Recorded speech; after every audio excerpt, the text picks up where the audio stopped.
ರಾಜ್ಯ ಸರ್ಕಾರದಲ್ಲಿ ಭ್ರಷ್ಟಾಚಾರ ತಾಂಡವಾಡ್ತಾ ಇದೆ. ಬಹುತೇಕ ಅಭಿವೃದ್ಧಿ ಕಾರ್ಯಗಳು ಸ್ಥಗಿತ ಆಗಿದೆ. ಜನರ ಸಂಕಷ್ಟಗಳನ್ನು ಯಾರು ಕೇಳೋರಿಲ್ಲ ಅನ್ನುವಂಥ ದುಸ್ಥಿತಿ ಬಂದು ತಲುಪಿದೆ.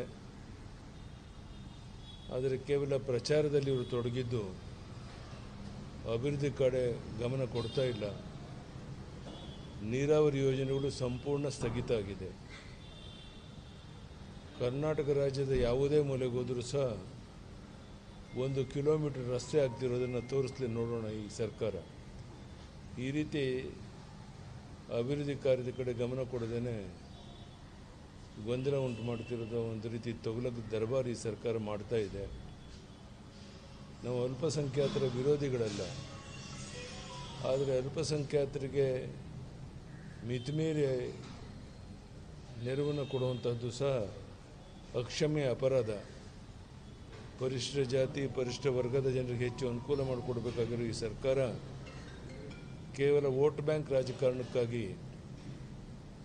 ಅಲ್ಪಸಂಖ್ಯಾತರನ್ನು ತೃಪ್ತಿಪಡಿಸುವಂಥ ಕೆಲಸದಲ್ಲಿ ತೊಡಗಿದೆ. ಇದನ್ನು ನಾನು ಮಾತ್ರ ಅಲ್ಲ, ಎಲ್ಲರೂ ಸಹ ಖಂಡಿಸ್ತಾ ಇದ್ದಾರೆ.